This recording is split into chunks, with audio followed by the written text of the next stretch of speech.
Hello, everybody. Welcome to Real Talk Fins Talk.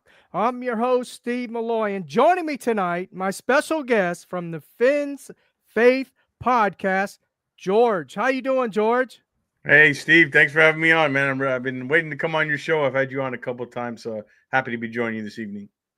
Well, I appreciate you joining me tonight, man. It was kind of short notice. And we're also having a little technical difficulty. We are not on the deck. This is not the baseball show, so I don't know what's happening with that, but we'll get it figured out sooner or later. But I do want to welcome everybody that's joining us tonight on the Fins Talk Sports Network in the chat. Make sure as you're coming in, whatever platform you're watching the show from, hit that like button. If you're new to the channel, subscribe, share with your friends, your families, your neighbors, and don't forget, we may not always agree everything Miami Dolphins, but there's one thing we can agree on. That's we are all Dolphins. So with that, George, again, I appreciate you for joining. Can you let everybody know where they can catch you at? Yeah, sure. Thanks, Steve. Yeah, the Fins Faithful podcast. I started on the audio version. That's where I kind of met Bobby. We all Mhm. obviously Bobby. We know him from the Fins Talk Sports Network. I transitioned a few months ago to to video YouTube going live, and it's been really fun. We've had some good success, some really good guests from Kim Bocamper, Richmond Webb. Some of the beat writers, Chris Perkins, Alan Mhm. Poupard, and I've had yourself on, Bobby. So the guys from the dive bar. So it's been really fun. I mean, it's a lot of hard work. I'm trying to bring the best content I can. I hope you guys enjoyed it. Yeah, so check us out. Right now, we normally go on Mondays, 7 or 8, depending on the guest, but around that time. Yeah, so check out the Fins Faithful podcast on YouTube and subscribe to these guys' channel. They do great work at the Fins Talk Sports Network. But also, if you can, come over and check out the Fins Faithful podcast because we're friends of the program. We collab a lot, and I have you guys on a lot, and vice versa. So, thank you. Oh, absolutely, man. And I appreciate you coming on. And also, yes, ladies and gentlemen, I definitely recommend you go check out George over there at the Finn Faith podcast. He does have a lot of good guests on there. The last show, I believe you had Kim Bocamper on. Yep. Very good show. I enjoyed it immensely. And you handled it pretty good, man. Yeah. I like your show, man. You're spot on a lot of your takes.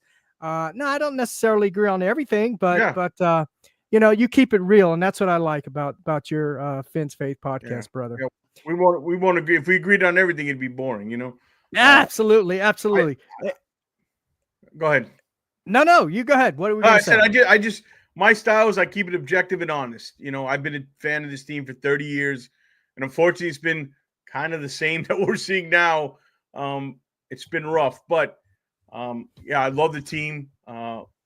It's been a big part of my life, man. It's in like yourself, and you kind of it's kind of like this abusive relationship, man. You just keep coming back, even these last 3 games. I'm thinking I always say I'm vaccinated from the hopium, but I was like, man, this new offense, is this going to be more, is this going to be work against better teams and more reliable? And, we saw what happened. I mean, I had you on the show previewing the game, right? And you were pretty close to the score. I had the Dolphins winning that game. I should have known better. Yeah. Well, hey, um, yeah, you almost had me hooked again, George. Yeah, When I came yeah, on your show, I was like, man, I kind of maybe he's right. Maybe they're gonna win. I don't know. But anyway, as you said, we seen how to turn out. yeah, yeah, So the question I have for you, brother, because I know you yeah. keep it real and you're gonna give an honest answer, and Yes, your sir. opinion could be right or wrong, right? But it's Yeah. your opinion, and I respect that. Respect all people's opinions. But anyway, the question I have for you is, do you think this Miami Dolphins football team is soft, or or if it is, why is it soft? And if it's not, why is it not soft? Yeah. I mean, soft is an interesting word to use, right? But I think where they're soft at, and we discussed a little backstage, is mentally. They just Mhm. seem everything affects them. They're real sensitive. Um, physically, I'm not going to say these guys are soft because they're NFL players, right? But the question is why they're soft. Well, they don't invest heavily in the line of scrimmage, and especially on the interior. They do invest on the outside, the edge rushers Mhm. and the tackle position. But I think we're like in the bottom 10 on money spent on the interior on both sides of the ball. So what do we expect? The money's on the outside. The money is on the outside of this team, on the wide receiver, the skill positions, and the quarterback. So, fortunately, you built a team like that. And what we're seeing is when we run into the buzzsaw of these really good teams in the cold weather, on the road, they get out muscle, not physical. And that's what happened in Green Bay. And I think people talk about schematics or play calling. They just got their you-know-what kicked at the line of scrimmage, like I said on my show yesterday. But yes, soft, if you want to call it that, they're definitely not good enough in the trenches. So you want to call that soft? Yeah, but I think it's more up here, Steve. Yeah, I agree with you. And we discussed this a little bit backstage, but the word on the street is they're soft, and I tend to agree with your analysis. They're not, maybe not soft in the physical sense. They're NFL football players, but mentally tough, mentally soft, I guess you could say. And and we see that in, as you stated, in the trenches. They don't invest in the O line. And here's the thing: what kills me is we heard not this the year before last. Mike McDaniel had an interview, and he was saying that Tua is their gold mine. He's their gold mine, and this is before he even got paid. Okay, if Tua is your gold mine, why aren't you investing in the O line to protect your gold, to protect your gold mine? And this is something that I put the blame on specifically to Chris Greer. Chris Greer has been with this organization for over 20 years, and he's been officially in charge of building this roster for 6 years now. Since 2000, we could say 2019. But he has been the general manager since 2016, but officially in charge of the football operations, putting together the roster, has been 6 years now. This is a 6-year build, a 6-year build. And look. We beat the Denver Broncos last year 70. What was it, 70-20 or something like that? Some Crazy number. ridiculous score. Yeah, crazy number. And look where Denver Broncos is. They got Bo Nix. They got looks like their franchise quarterback in the first shot of the draft with Bo Nix. And I'm sure, and they got him an O-line. They got him some weapons. And look what Denver Broncos are doing after we beat them 70-20 last year. It's ridiculous. Yeah. It's crazy. Washington, we creamed them. The what was it, the year before last or last year? I don't remember now. But look at them now. And here we are going into the 7th year after this year, and we still haven't won a playoff game. And it looks like we are declining.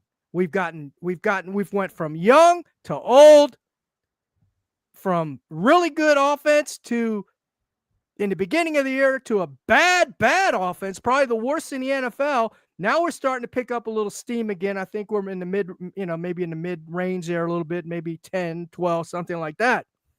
Right. But so I agree with you 100%, man. Chris Greer that's who I point the blame on. Chris Greer for not building it right, building it from the inside, from the outside in, as opposed to the inside out. Yeah. I mean, we can get it whenever you're ready to get into the Chris Greer stuff, we will. But I will say, Mike McDaniel also has to be held responsible for the lack of resources in the O-line, because he's the one that said, look, Tua needs the weapons, man. This scheme, this system, we'll protect him. He's going to get the ball out quick.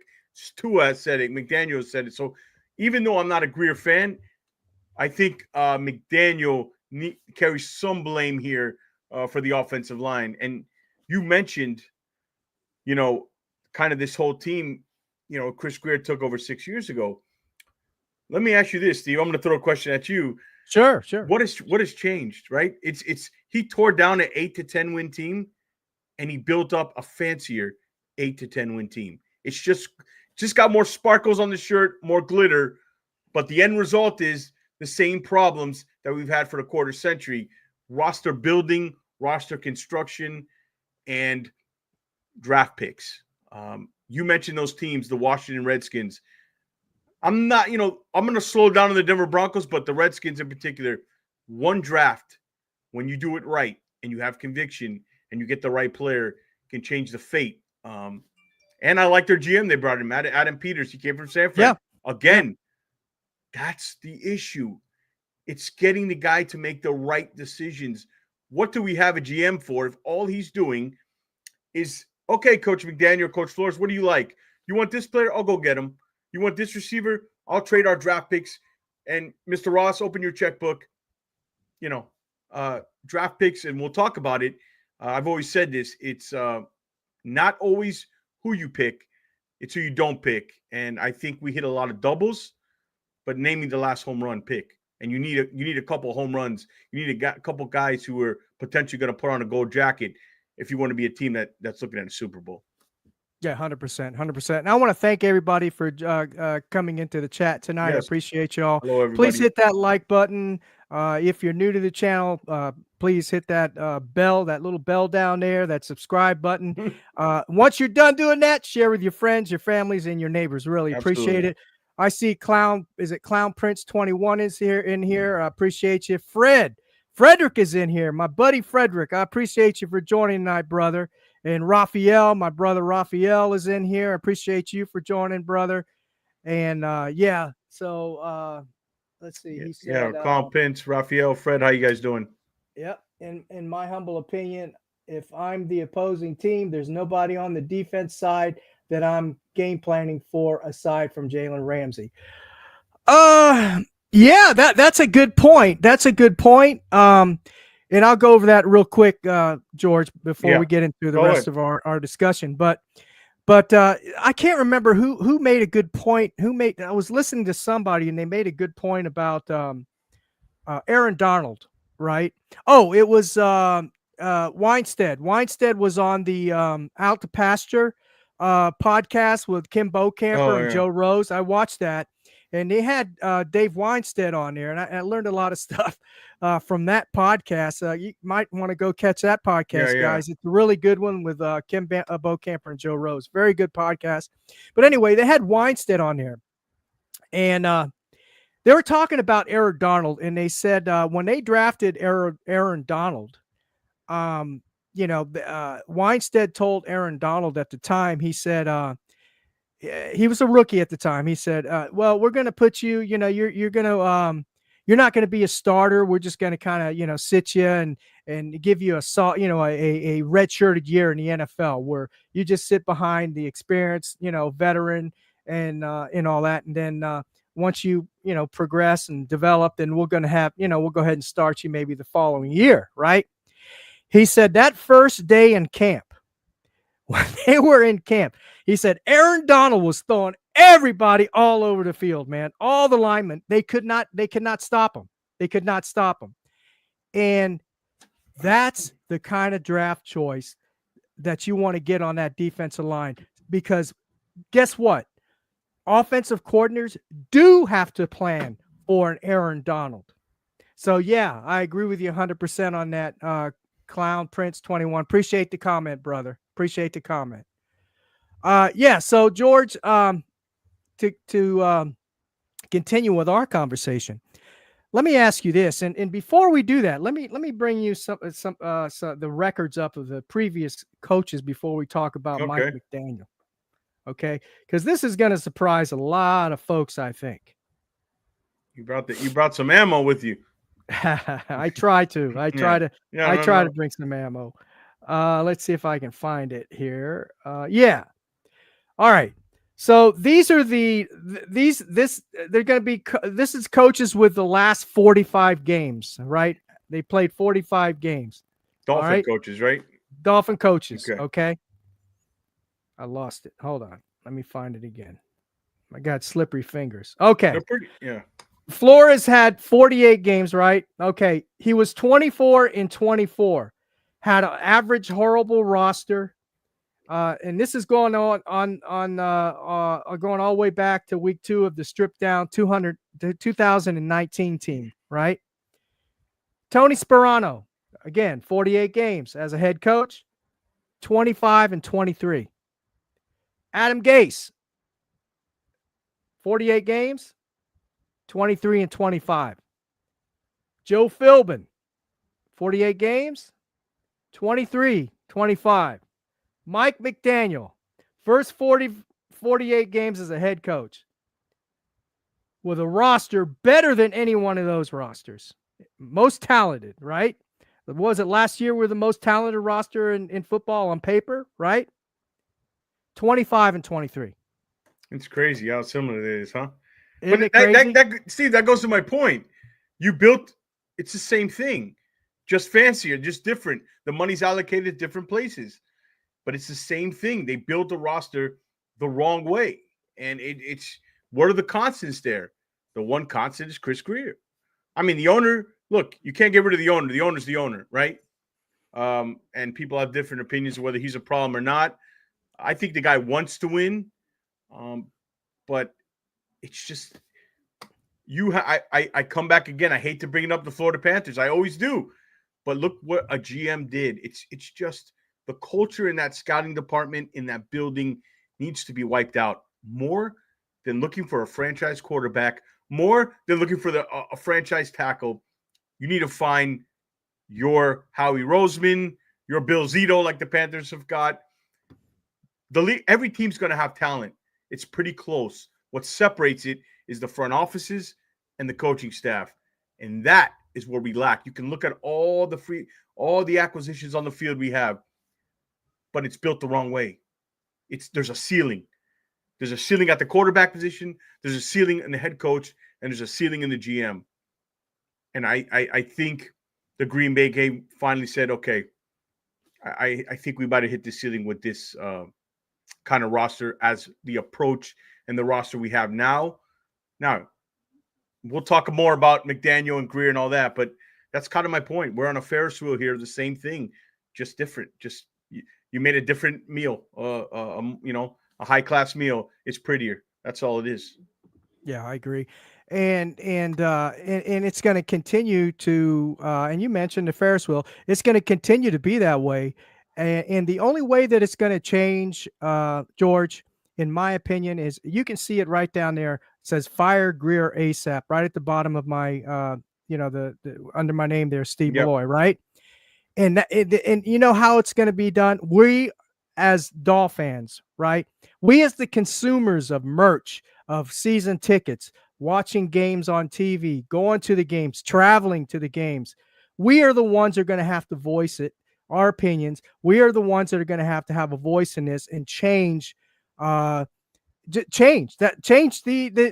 organization. And the only way we're going to do it is by speaking out, by folks going on social media, because that's the form of communication nowadays with a lot of businesses, with a lot of, everything. It's just all is social media now. It's all condensed into that social media platform. And the only way we're going to do that is we've got to voice our opinions, go on a Fire Greer campaign on X, on Facebook, at the games, hold signs up, whatever you got to do.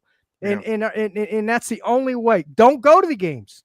As much as we love these Miami Dolphins. Now, I don't live down in South Florida anymore, so I'm not going to go to the games anyway. I don't have season tickets or anything. I would try to make a game, but the bottom line is folks that are down there don't buy season tickets anymore. I mean, how can we as fans, this has been for 24, 25 years now, accepting mediocrity.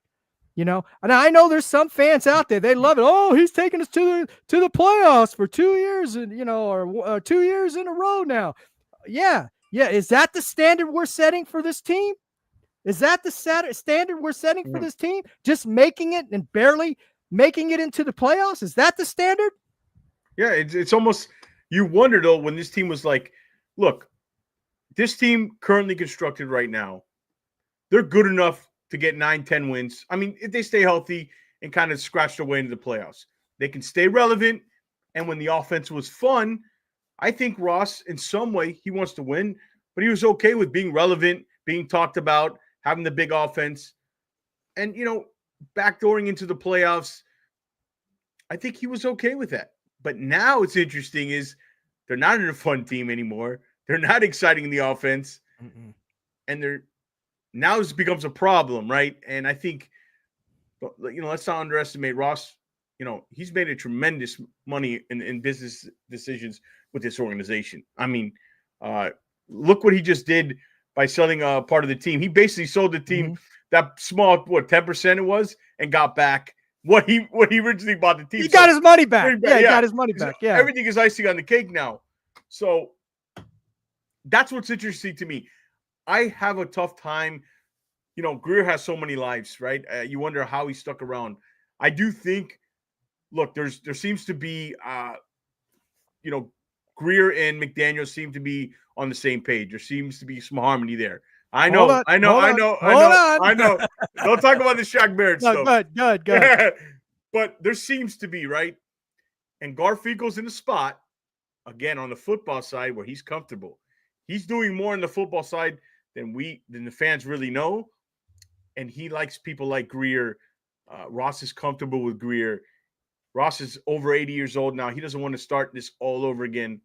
But I think now, especially how the season's end, I have a hard time. He's going to get fired. But I'm starting to think more and more there's enough things that are happening and enough things, whether it's the backup quarterback or not investing in the O-line, that I think it's more of a possibility than it's ever been.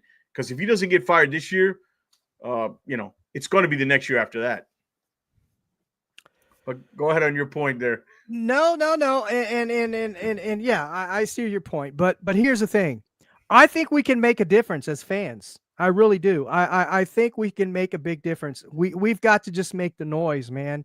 And eventually I know these folks say, oh, we don't look at, Tua said, I don't look at social media, blah, blah, blah, blah, blah, blah, blah. But yet he's telling us that, that when he did, remember those fumbles in the Cardinals game and everything, he said, well, it's harder than you think, and blah, blah, blah. And, what do you guys know? You're just sitting on a couch eating potato chips. So he listens and he watches. Yeah, he sees the social medias. Yeah. That's why I say that would be a great, a great asset to use in order to make our voices heard is on social media. It's going to get back to them. Trust me.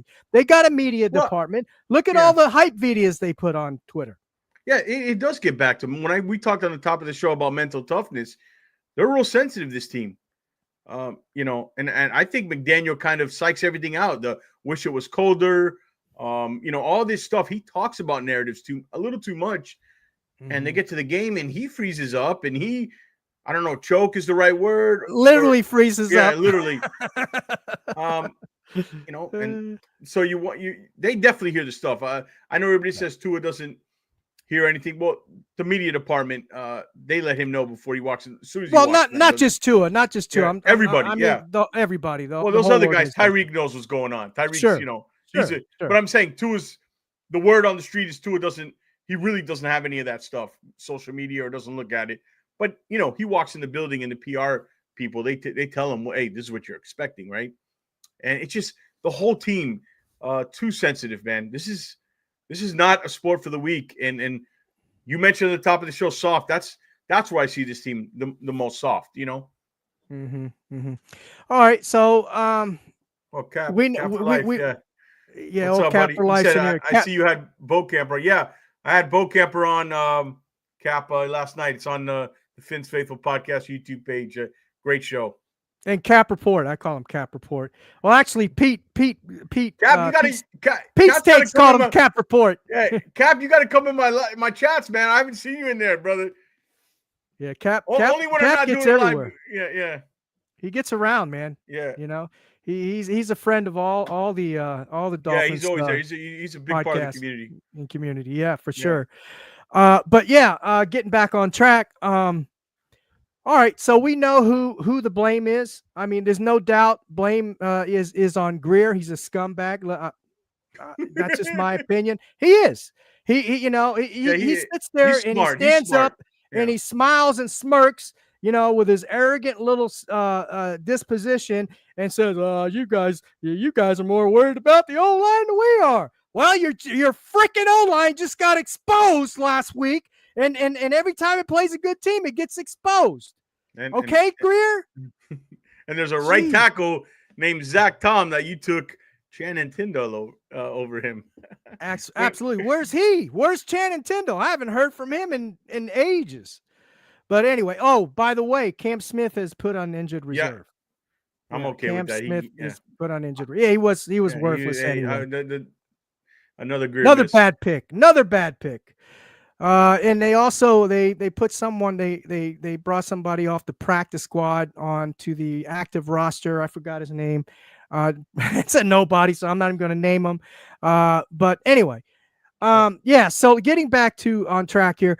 Well, let me ask you this, George. Since you know, I think a lot of folks already know how we feel about Chris Greer. Not only us, but there's a lot of Dolph fans that are probably in the Yeah. same. Well, some like You know, him. feel the Some same do way we though. do. Some do like him, Yeah. and that's fine. That's the if they want to Yeah. like him and they accept mediocrity, that's fine. That's what they want.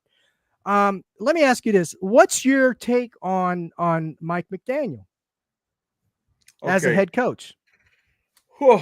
Okay. So where I think he struggles the most, we talked about the big games. I mean, I think the most damning stat on him is the 1-15 in the last 16 games versus winning team. I mean, that's a fireable offense, that stat.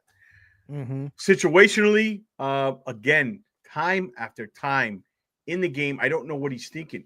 That fourth quarter, was it 10 minutes left? That drive I talked about with Bo Camper yesterday on the show. Right. Fourth and one, you have Alec Ingold as your first option. No Tyreek Hill on the field. No Jonnu Smith on the field. Now, Jonnu Smith has become the new Tyreek Hill, you know, because teams are, you know, these good teams are like, throw it to Jonnu Smith, man. No problem. Because you're going to run 10 or 15 plays.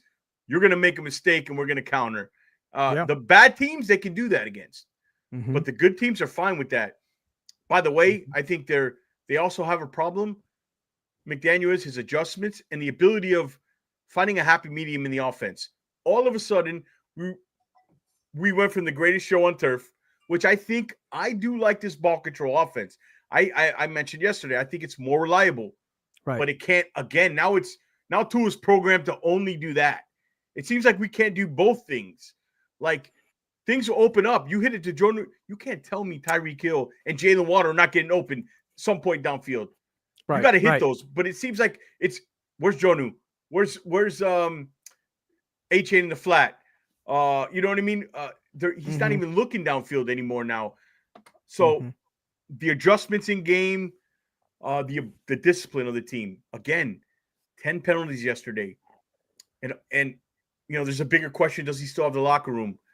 I think the players still like him and respect him, like I mentioned to you in the backstage, Steve. I think the problem is now, I don't know if they're believing what they're doing is going to get them anywhere. I think that not so much he's lost the locker room, but they've lost faith maybe in what he's selling them. It's just not working. They're not trusting. They're not trusting the process. So, look, I think he's coming back, Steve. Whether that's the right decision or not, I don't know, but I think he's coming back because Tua's here, and we're kind of stuck with Tua, whether you like him or not, for probably 2 seasons, and they're not going to move off him unless they move off Tua. I think it's a package deal. So, I agree. Hope. I've lost hope in him this season. Really, really, really. I've lost some conviction in him. Yeah, definitely. Yeah. And I had a podcast about this a while back. This team's problems, what's wrong with this team is deeper than a Tua problem. Okay. Oh yeah. It starts at the front office and it ends on the field with the players, right? So Mike McDaniel, I like Mike McDaniel as a person. I like Mike McDaniel as a play designer. He has some great concepts that he can put together and stuff like that. But with the quarterback, in my opinion, with the quarterback that we presently have, with the O-line as it stands, Mike McDaniel, I believe, is limited.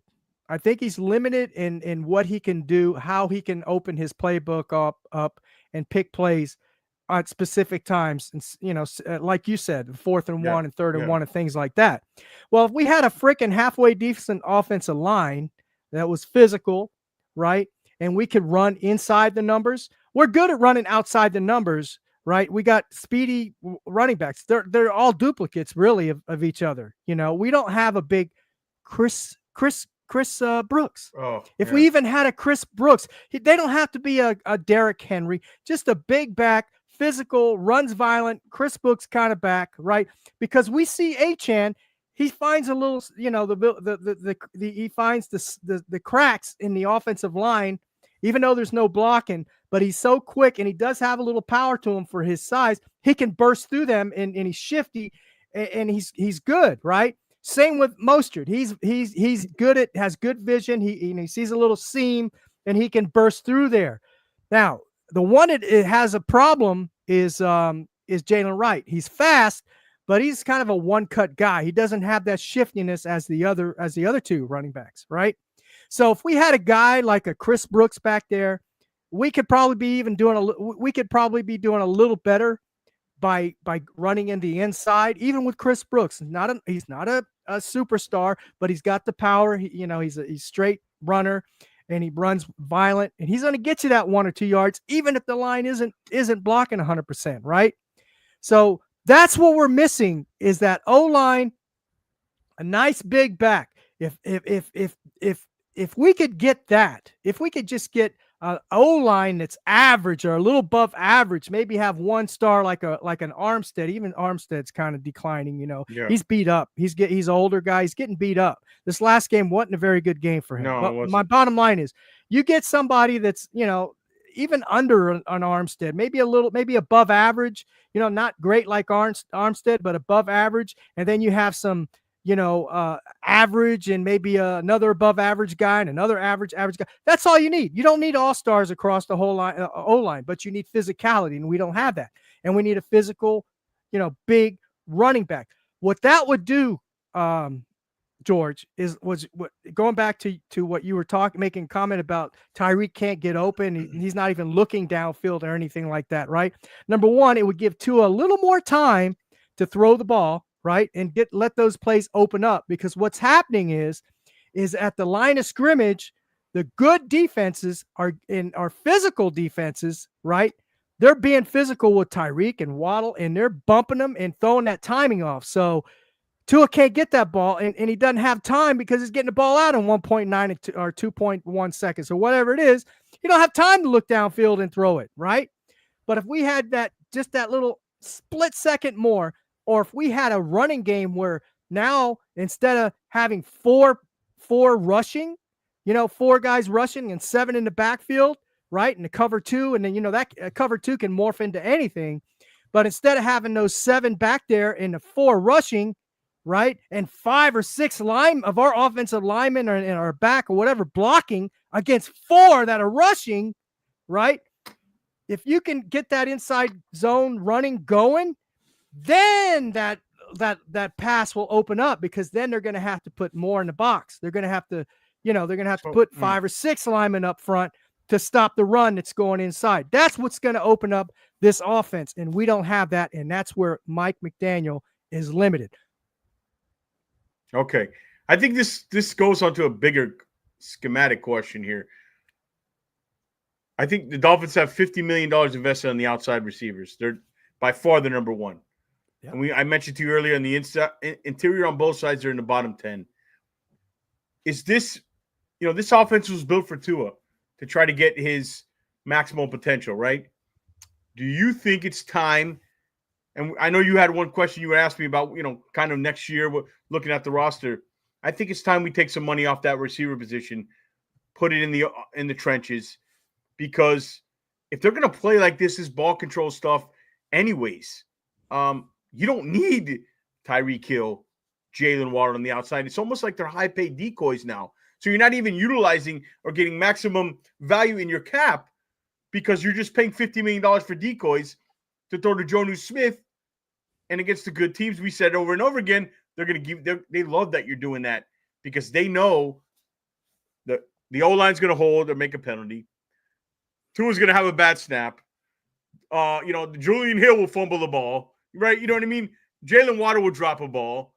Okay, something's going to happen, or they'll buckle down and they'll beat him on the trenches in the red zone.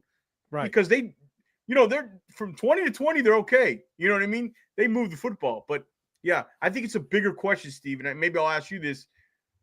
Kind of, how do you think McDaniel's a clown? You're not far off. But do you see this kind of need a schematic change here as far as how the money on the roster is distributed, maybe taking some from the receiver position and putting in the trenches? Because you can't have it all. If you got $50 million on the outside, that's why you're not investing. It's McDaniel philosophy. Like I said, it's as much as McDaniel's fault as it is Greer's for the philosophy of not investing on the interior. And that's where they're getting their butt kicked, is on the interior. That's why A-Chain gets 1 yard. Even if you had Chris Brooks, maybe. What happened on the second play? They didn't trust the O-line to get pushed. Okay? This is not the Las Vegas Raiders. This is not, the New England Patriots. You're playing an 8-3 team, a playoff team, in the cold weather on the road. You have to get a yard. If you can't do it, everything else doesn't matter. Yeah. That's a great point, George. We've got over $115 million invested in our wide receivers, and in our quarterback. And I don't know. I don't know what the answer is. Yeah, all I don't know, either. all I know is what we got is not the answer. And it's not going to get any better going forward next year. Because we don't have any money. We're already in the hole, right?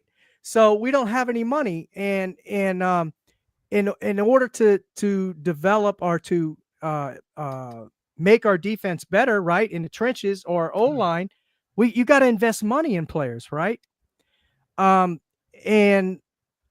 I don't know. I don't have the answer to that, but all I know is what Chris Grier has been doing.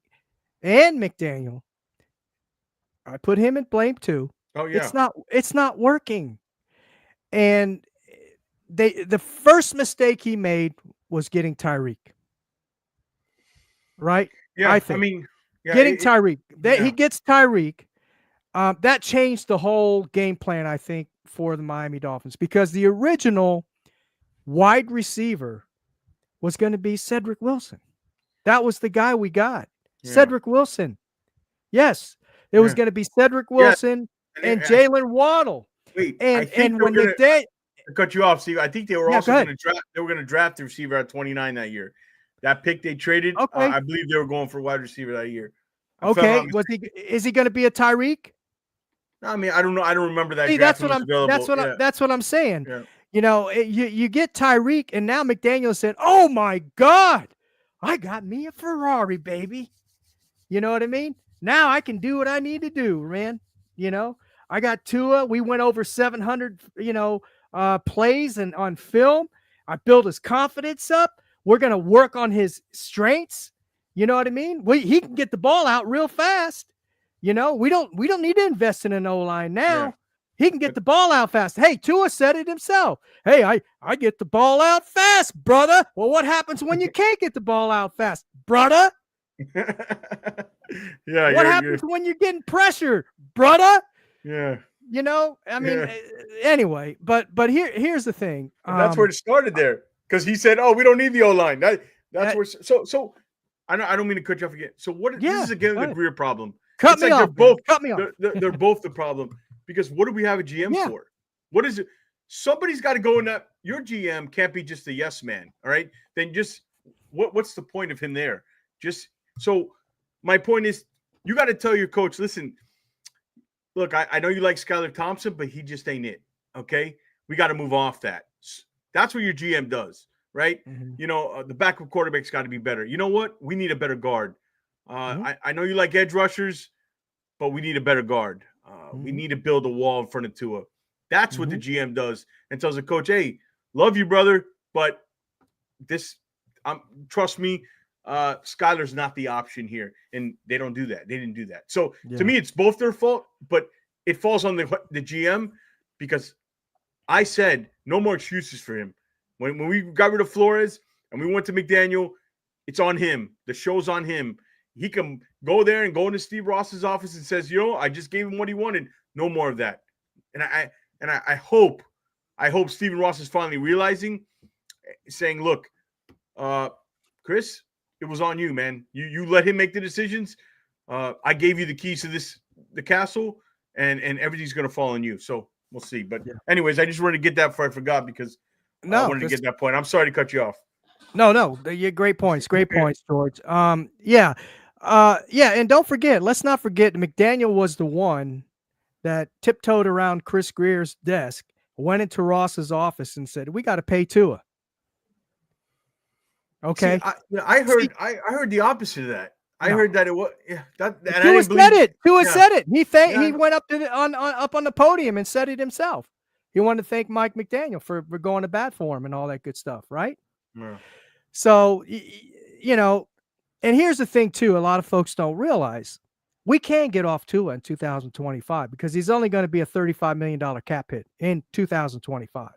If we do it at all, we do it next year. Now, here's the thing, and it goes back, is Ross going to make the move? Is he going to grow some cojones, right? Nope. And is he going to make that move and say, Chris, thank you for your services. We're going to hire another GM. And I don't mean another GM that's been in the system already, organization Brandon already. Shore. It'll be Brandon Shore. No, we don't need that. That's so Dolphins, though. That's so Dolphins. Of course it is. Of course it is. But I've heard that name. I've heard that name a lot. So yeah, me too. Yeah. But the bottom line is we need to get somebody where they got some cojones and tells Ross, I appreciate you, brother. Sir, not brother. Appreciate you, sir. If you could just, provide me with the resources. I know how to run this organization. I know who to get the right coach, and I know what I need to do to make the correct changes so we can go on the right path to a Super Bowl. Not a playoff win, a Super Bowl. Super Bowl, baby. Right. Okay, Super Bowl. That's everybody wants to settle on a damn playoff win. Super Bowl, man. Set your goal, Super Bowl. Yeah, but the bottom line is it starts at the top, man. It starts at the top. It shouldn't be nothing less than a Super Bowl, man. And just like Kim Bokamper said on your show, Finn's Faith Podcast, the last show you had last week, and I suggest everybody go watch that show. It was a great show. But bottom line, what Kim Bokamper said was, he said, Don Shula, at every beginning of the year, every year, at the beginning of the year, he went and he had a talk with his players, right? He wasn't a big guy for pep talks and stuff like that, according to Kim Bokamper. But he did go in there and he said, look, guys, our goal this year, I don't want nothing less than a Super Bowl. Every year he said that. Every year. And it was he stressed it so much that Kim Bokamper at the end of the year, if they didn't make it to the Super Bowl or they made it to the Super Bowl, because they did, and they lost, he felt bad. He felt that it was a complete failure that season. Why can't our players feel like that? You know why? Because we got a freaking clown coach that's a social worker and wants to be a buddy. That's why. Are we running a charity program here? Or are we running an NFL team? It sure feels like it. I think we're the only NFL team that has a freaking slide. Oh, man. Yeah. How many NFL teams have a freaking slide, like little kids sliding down a slide, grown men? That's what we're running here, is a goddamn charity social club. It's definitely player empowerment to the max. You know what I mean? I asked Bokamper, I said, you played for Shula, man. You know what I mean? Complete opposite. And look, Bokamper's close to that. He's very respectful to Stephen Ross and that team. He's close to them, Yeah. And he has a respect level for the organization. But even him, he knows, if you kind of read between the lines, he knows the deal, Yeah, exactly. And I did read through the lines because you asked him one question about, is this team soft? And basically he didn't really say, yeah, it's soft, whatever. But he did say, well, just like our country or, the NFL and all this kind of stuff, everybody gets a participation trophy. Yeah. So that's telling me, yeah, it's soft. This Yeah. team is mentally soft. That was a hint right there. Yeah. You know, and yeah, so I don't know, man. What do you think? Let's shift gears a little bit. I think we beat a dead horse with Yeah. McDaniel and Greer here. Yeah. How about Anthony Weaver? What's your take on Anthony Weaver? Yeah. I think I have a hard time blaming too much the defense with all the injuries this year. Mm-hmm. I was looking, look, the Dolphins are, I had it pulled up on defense. They're still a top 10 in some of the major categories, right? Remember, Absolutely. they're in, I had it pulled up here. Where is it? Yeah, there he is. In pass defense, they're ninth in the league. Right. Total defense, they're seventh. Run defense, they're 9. Where they have struggled, well, the red zone defense are pretty good, 8th, but where they have struggled in sacks are like 30th in the league. Forced fumbles, they're not making impact turnover plays. No turnovers. I think Van Ginkel's loss was huge in that because he has a knack for that. But yeah, look, if you look at what the injuries, the amount of money allocated on the defensive side of the ball, look, they've been fine. I would like them to do better late in the game, but this team was built on the offense, and I forget the amount I read somewhere. The percentage of money that was on the field actually playing on offense versus defense was just so unbalanced. Yeah, again, late in the game they've struggled, but you know what? What he's dealt with, I've been fine with Anthony Weaver's job. I'm not going on the defense for this team. It starts and ends with the quarterback, with the offense. That's where the money is. That's where your coach is. That's where this team's built. You got to figure it out, But I'm okay with Anthony Weaver. Yeah. I like Anthony Weaver too. I'll give him the benefit of the doubt. I'll give him another year for sure. And he may not be here next year, but I personally, I would give him another year. We ran Vic Fangio off. I liked Vic Fangio because Vic Fangio was completely right about Cam Smith. Yeah. He was right about this team. All they want to do is party hardy and have a great time. And he got and as he was going out the door, you had Javon Holland kicking rocks on social media and everybody downgrading this guy, right? What's he doing in Philadelphia right now? Yeah, and not only that, this idea that he wouldn't play Cam Smith because he didn't like him. Vic Fangio is a seasoned, proven NFL coordinator. Mm-hmm. He's been a head coach. He's not playing Cam Smith because he doesn't think Cam Smith can play. Bottom line, and prove right. And Javon Holland kicking rocks. I got news for you, Steve. I think he's kicking rocks this season. This is his last season with the Miami Dolphins. I haven't noticed. I said on the Bo Camper show, I said, I've been waiting for Javon Holland. Everybody's telling me he's this great safety, right? Mm-hmm. And I liked him. And I thought he was a good safety. I liked the progression. But I'm saying, look, I was having this conversation. I need another level to be unlocked here, and I haven't seen that happen. And certainly this year with all the injuries, it hasn't happened. I talked about the Christian Wilkins situation. I think this team has got money. They got other problems. You can find a safety. You can draft a safety. Mm-hmm. I think he's gone this year. So all the guys that criticize Fangio might not be here next year. 100%. And I'll tell you somebody else who may not be here next year too. But we'll get into that. I wanted to get into that in the last segment of the show. We might be talking about the same guy. Is he a big time player? He's a good player. Okay. Linebacker. I got a big time player.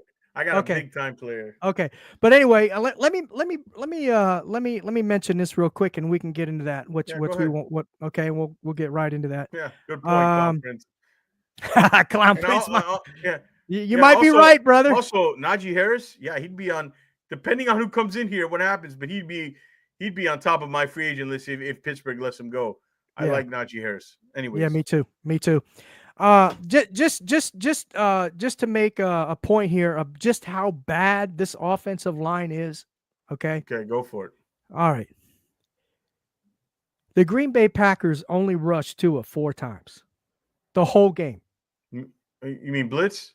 I mean blitzed. Yeah. Blitzed Tua 4 times the whole game, and with a 35 or something like that pressure rate, with 4 defensive linemen. And their pass rush ain't even that good.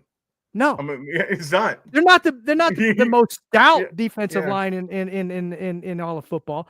4 times the whole game, and they got over a 35% pressure rating. That was like what, 13% blitz rate? That's terrible. That just goes to show you, man, this O-line sucks. Yeah, Austin Jackson's injury is impacting. Yeah. The I'm run, not I'm no, not it's impressed with Austin yeah, Jackson. yeah, I know, but the outside zone stuff he's good at, and Kendall Lamb is not good at run blocking. He's a good pass blocker, but on the right side, not great No, in run blocking. I I think they're agree. missing. I think they're missing. I'm not a huge Austin Jackson fan, but I think his impact. I didn't think it'd be much of an impact felt going from him to Lamb because Lamb filled in, but it in the run game especially. Just look at the stats; it's gone down. But you got to have depth. You got to have depth, though. You're going to have injuries. Yeah. Yeah. Again, George, I don't think it has to do with. I don't think Austin Jackson has because if you look at the games where they played good teams like Buffalo, games like that, terrible. So I'm just saying the offensive line it's a makeshift offensive line. Austin Jackson could be a decent starter on a team. Liam Eichenberg is a freaking backup, plain and simple. He should be in the XFL. Aaron Brewer is okay. He's just okay. Okay, He's 280 not pounds, so that's he's real good light. in space. He's good in space, but at the end of the day, he's 280 pounds. He gets bullied. And then Robert Jones is good. He's the only power blocker we have on the line because Armstead is kind of breaking down. And he's been playing okay against bad teams, but against the good teams, he's getting manhandled, man. Against good defensive players, he's getting manhandled. And then you got who's the other one? That's it. Yeah. But anyway, I wanted to get a little bit into the kind of shift gears again on the you mentioned Javon Holland may not be here next year, and I agree. And I don't think Poyer's going to be here. I don't think Javon Holland's going to be here. I don't think Bradley Chubb is going to be here. I don't think Jordan Brooks is going to be here. And the reason why I say that is because he's the one that called out the team in the locker room. He called which I didn't really agree with. He shouldn't have done that. Yeah. But I think it just got him kicked, He's played okay this year, though. I mean, he's played okay, but I don't think he's going to be on the team next year. Yeah. Remember now, a lot of these defensive players that we signed are old, beat up, has been, Calais Campbell's been playing solid against bad teams again. Yes, I'm saying bad teams. Yeah, he won't be here next year. He won't be here next year. He'll be on his couch. So this is my point. Calais Campbell won't be here. He might not be here at the end of the season because you remember they made an agreement. If we're not in playoff contention, we'll release you. Yeah, they made an agreement and they'll hold up that. So in 3 weeks from now, he might not be here. Yeah, no, I agree 100%. And the thing is too, and then you've got what are they going to continue paying Jalen Ramsey that kind of money? And is he going to be here next year? I don't know. Yeah. Maybe he's the one that's going to be here. Cam Smith is not going to be here next year, I don't think. Hey, Fuller may not even be here next year. No. Okay. So now you got to replace all these guys, right? With what freaking money? And are they going to be better replacements than what you got now? I don't think so. Right. And then you got to replace Armstead because he's retiring next year more than likely. Kendall Lamb already said he's retiring. He's a good swing tackle for us, a good backup. He'll be gone. Now you got to build depth and you got to find somebody to start on that side. I mean, on the Armstead side. Well, Patrick Paul might be the starter, but we don't know how. Is he going to be an Armstead? Speaking of Paul, if Lamb is hurt, right, because he's dealing with that back injury, right? Right. I want to see Patrick Paul here. I want to see what we have. Mm-hmm. You know what I mean? I need to see what we have. Yeah. Because I'm not totally comfortable going into next season with him penciling him in as the Teron Armstead replacement. No, I agree 100%. By the way, Chop against a really good offensive line struggled. But I'm okay. I like the progression he's made. I'm hopeful on him, but I was hoping to see him in prime time here against a really good O-line. Kind of, Kim Bocab was an edge rusher himself, a linebacker. He said it's the run stuff. He's got to get better against the run, and we all knew that. And he might. Yeah. I know Jalen Phillips had a trouble with that when he first came into the league. Yeah, he did. So he could improve on that. But then again, you know, so those are the offensive line guys you're losing, right? Then you're probably going to lose Mostert. You probably might lose, well, I don't even know where Jeff Wilson is, whatever happened to him. And then we got to deal with Tyreek and Waddle. Are we gonna keep those two? You know, is Durham Smythe going to be here next year again? You know, Jono Smith has been playing well.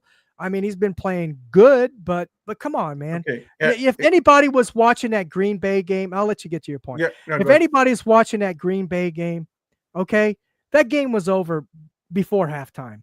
Okay, guys. So all this bull crap about Tua having all these, you know, passes and, oh man, look at it. Look at that. No, man, it was stat padding. That's what it is. It is what it is. But anyway, go ahead. No, quickly on the Tua thing first. Yeah, look, Tua wasn't the biggest problem in that game. He wasn't. Yeah, he was fine. He was okay. But he didn't. Again, he wasn't a bus driver. He didn't. He didn't carry the team. I'm waiting him to. Sometimes you got to carry this team. You got to score 34 points on your back. And you got to make plays. You can't take sacks on fourth down. You can't do those kind of things. You got to improvise. You got to make the play. Sometimes the play opens late, and you see it all the time. You got to go. You know, you got to make a play that's. Tua's good when everything's right. When everything's there, the scheme's running perfect. The guy is as good as it gets. He can. You know, he's like a point guard. But when it's not there, and the good teams are not giving these receivers, you know, the free space that they want when they're playing press on Tyreek and Waddle. When the scheme is not running smoothly, that's where the problem with Tua comes in. But that's another subject. Now I forgot the point I was going to make. What were we talking about? And to be fair, George, that's with any quarterback, right? Yeah. You know, but specifically this quarterback in this offense. Specifically this quarterback. In this offense, because he can't go off script. He has limited. He can go off script, but he can't do it consistently. How many times did he go off script in this Green Bay game? I can't. Not one time. Yeah, okay? Not one time. That's my point. So, you gotta be able. Even everybody said, oh, and I don't like to compare quarterbacks, okay, but I gotta say this. Patrick Mahomes, because they're always putting this guy down, always putting Josh Allen down. Josh Allen's our daddy, but yet we're still putting him down. Yeah. So here's not everyone, not anybody in this chat, but a lot of Dolphins, and they say, oh, you know, Mahomes, look, he can't do anything this year. Blah blah blah blah blah. Are they watching the freaking games? He's doing what he has to do. Even when they're playing bad, right? He does when he has to win, dude. He doesn't have great weapons. His weapons are not great. They're not what he does is when they're down 3, clutch. He comes in. He makes. That's the point. He makes the you know how ESPN has the percentile of how this. What's the percentile of this play working? Right. He makes these are like 10% possible, and he makes them because he just knows. Okay, my defense is playing well. I don't have the great weapons. Look, these guys on the other side are getting paid. He's not you're not a magician. You know what I mean? Xavier Worthy, I liked him coming out. Hasn't been great this year. He had a good start. You know, they had to go get DeAndre Hopkins, but they don't have all these guys that are big separators. So he does it in clutch when it counts. We got to stop stat watching. The Dolphins, we love the stat watch. The stats don't mean look at imagine Dolphin fans, walk with me here. Imagine you saw that game Sunday night in Buffalo in the snow. Yeah. You saw what Josh Allen did? I don't know what his stats were. Yeah. We wouldn't stand a chance in that game. A chance. Absolutely. You know what I mean? And now, in fairness, we're a hot weather team. Teams come down, but we get beat. Buffalo comes in 90-degree weather and beats us.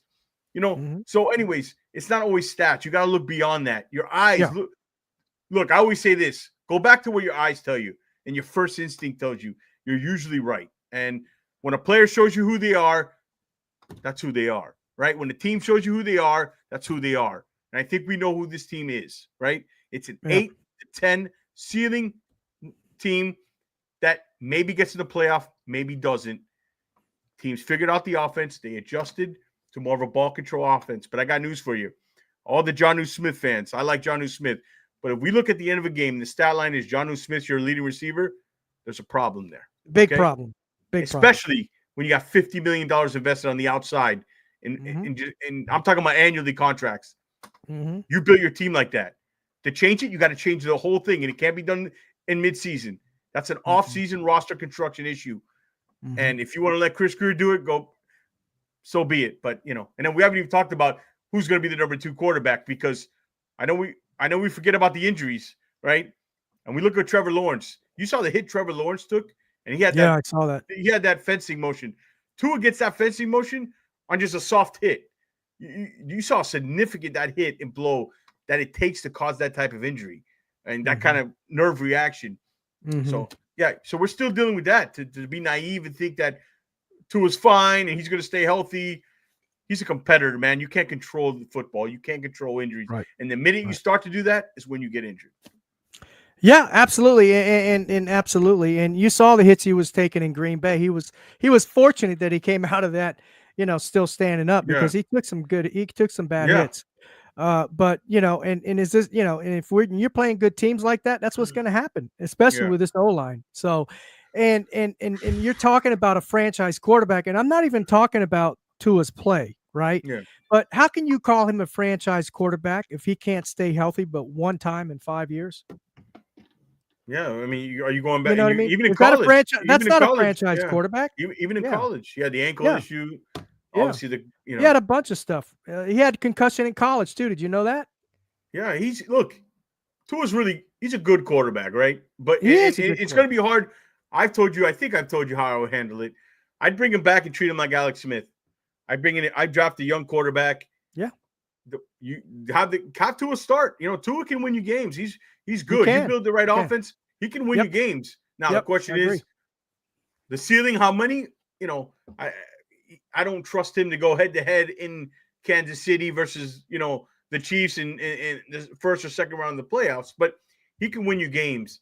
The question is, you have to bring somebody in, and you're going to let Chris Greer draft another quarterback. Steve, it really comes down to how the rest of the season plays out and what they're going to do in the front office. I mean, that'll answer some of the questions, really. Yeah, no, absolutely. I agree, George. Right now we're just talking hypotheticals and what we want to happen. Yeah. But it's time is a little running out here, but everything. But I do want to make this point. The only thing that we can do as fans, as consumers of the Dolphins product, is the only way we're going to make our voices heard is either hurt them financially, money wise. Don't don't buy the products anymore. Don't go to the games. Don't go. Don't do it. And I know it's hard. I'm a diehard Doll fan. But that's the only way. And the only thing that I don't think that's going to happen, but I do think that we can get on social media, on Twitter or X they call it now, or Facebook or whatever, and make our voices heard.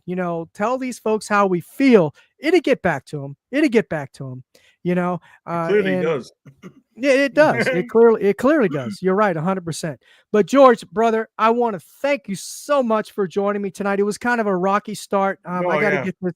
I have to get this technology. But before I want to make this point. I'll leave you with this. Absolutely, brother. Go ahead. I'll leave you with this. Go ahead. I think the key is let's get Tyreek Hill back to Kansas City this offseason. Get that cap hit off the books. Maybe even eat some of that money in the trade and give me a third or a fourth. I'm fine with that. But when you talk, I know you asked me about what's going on next year. I think that's the one guy surprised you that maybe this could be his last year with the Dolphins. Just a little spoiler. Well, if this means anything, I know he was holding his newborn baby on the Twitter. I saw that. And he was wearing the Kansas City Chiefs sweatpants. Oh, sweatpants. You never know with him, though, man. You never know with him. I know. He's the biggest troll on earth. But anyway, I had a great time, man. Thank you. Yeah, man. And tell everybody where they can find you again. And on YouTube, it's the Fins Faithful podcast. You can see where my X or Twitter handle is, Fins Faithful PLD. I have a link to it. I said we just had Kim Bocamper on yesterday. Check it out, and if you like it, subscribe to it. You know what I mean? It helps. It helps us. It really does. Not just me, but all these guys. We put in a lot of work. It takes a lot of hours just to get a show done, and we really appreciate it. So yeah, if you like the content, check it out and subscribe to the channel. And I appreciate everybody here at the Fins Talk Sports Network, Bobby, you, Steven, all the guys. And thanks for having me on. I enjoyed it. Absolutely. And one last thing, I want to put you on the spot. Okay. All right. Let's do it. I love that. All right. Score prediction for next week against the Jets. Yeah. This week. 27-13 Dolphins. 31-13 Dolphins. Oh, we're in the same ballpark here. Yeah. Dolphins gonna win, man. Yeah, they should win this game. If they don't, we're the playoffs are not impossible. I mean, Denver. It's not impossible. Denver right. could very easily win. They almost lost against the Browns Monday night. They could easily win 2 games. And the Texans, they're not really that great of a team. If you look at the last few games, they haven't been playing well. So it's possible. So we'll see. Yeah, absolutely, man. Absolutely, man. Again, thank you, George. And I want to thank everybody that joined the show tonight. I really do appreciate you. We can't do this show without you. Love you guys. God bless. And remember, Dolphins #1.